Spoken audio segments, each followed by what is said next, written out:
Welcome back, everyone. Today we're taking a deep dive into a figure whose name is practically synonymous with wealth, Mansa Musa. Mansa Musa, that's right. You've probably heard him called the richest man who ever lived. Yeah.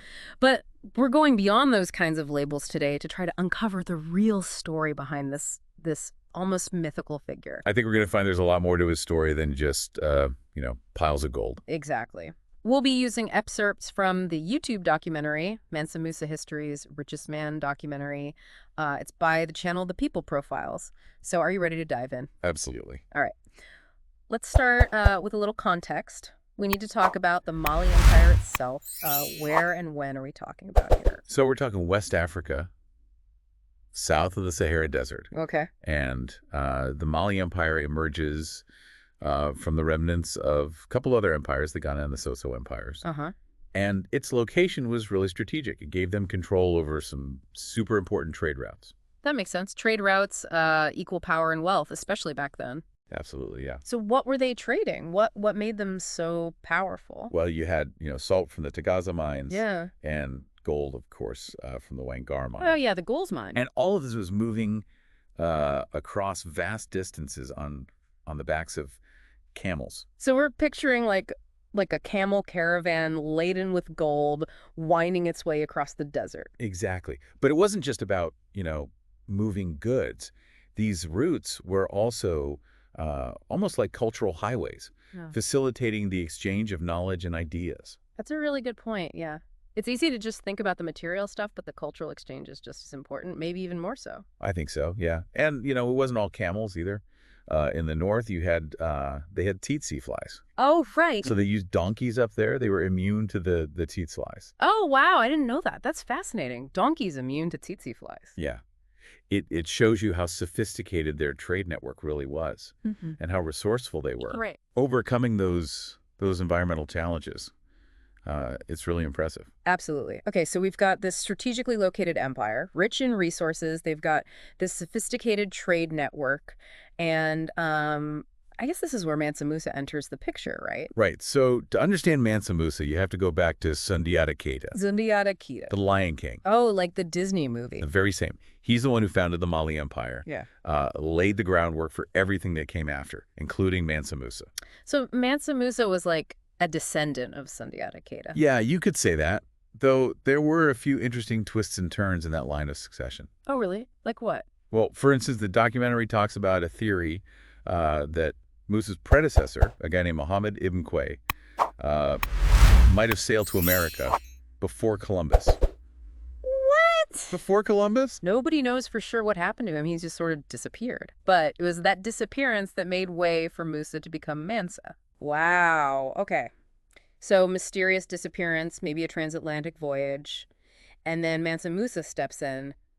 Talk about a dramatic entrance. What kind of leader was he? That's the thing. His early reign, it was actually pretty peaceful. Huh. Interesting. It was really focused on justice. The documentary tells this story about a miners' strike. A miners' strike. Yeah.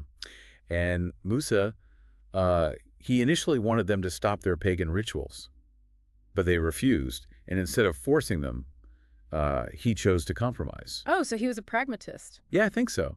He must have understood that, stability was really important. Makes sense, yeah. You don't want to alienate a powerful group like the miners. Exactly. So he was a shrewd leader, for sure. But he was also, the documentary also makes it clear that he was a very skilled military strategist, too. So it wasn't all peace and diplomacy. Right. He definitely wasn't afraid to use force when he had to. Yeah, I guess any ruler back then had to be willing to fight. But it sounds like he knew that real power wasn't just about military might. Yeah, he needed both. A strong military and a thriving economy. Well, he definitely expanded the empire. The documentary highlights how he captured some pretty important cities, like Gao. Yes, Gao. And of course, Timbuktu. Timbuktu. That's one of those names everyone's heard of, but I bet most people couldn't tell you much about it. Yeah, it's almost mythical, like Mansa Musa himself. Right. So taking these cities, that must have brought in even more wealth and resources, right? Exactly, yeah. And when you think about it, it's pretty amazing. The logistics of warfare back then, Yeah, I guess we don't always think about that. Like the documentary mentions the Firimba cavalry. Firimba cavalry. These were elite warriors. They had copper headpieces, chainmail, and they wore these these unique tunics. Tunics. Yeah, like a padded tunic, almost like a cushion. Huh, interesting. I wonder if those were for protection or just for show. I'm sure they helped a bit with protection, but they were probably a status symbol too. Probably, yeah. And, all this makes you think about the blacksmiths who had to forge all those weapons and armor. Oh, yeah, good point. The blacksmiths must have been incredibly important. Absolutely. Mm-hmm. And then you think about, the impact on the environment. Oh, right, yeah. They had to clear forests to make charcoal for the forges Uh-huh. and to create open terrain for the cavalry to maneuver. So even back then, there were environmental consequences to all this. Yeah, for sure. Okay, so we're seeing a much more complex picture of Mansa Musa than just a guy sitting on a throne surrounded by gold.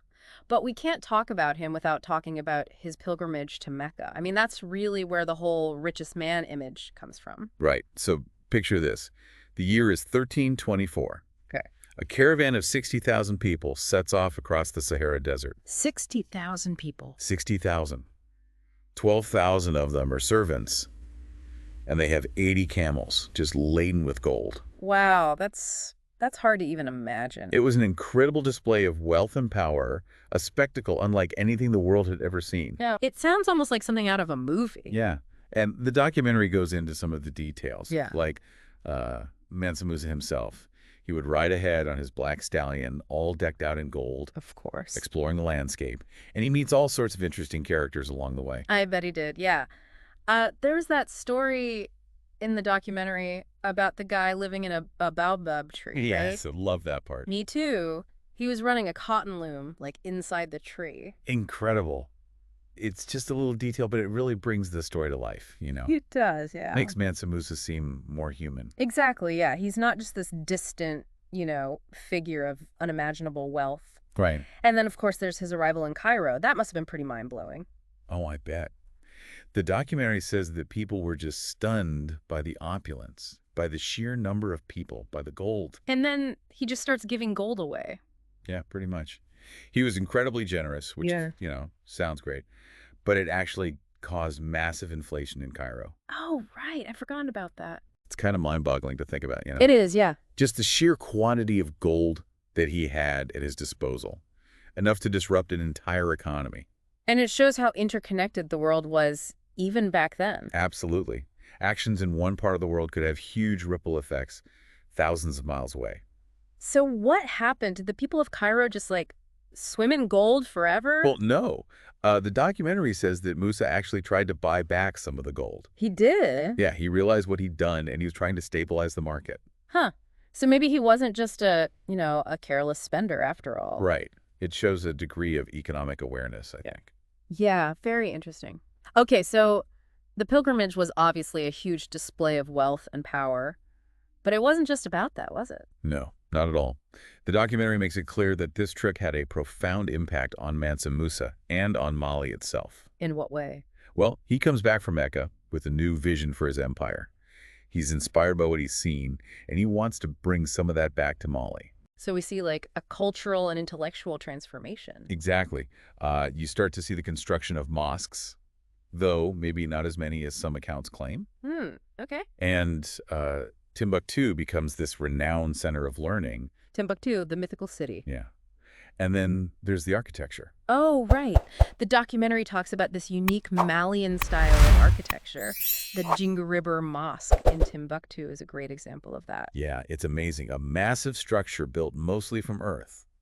And it's still standing today. Wow.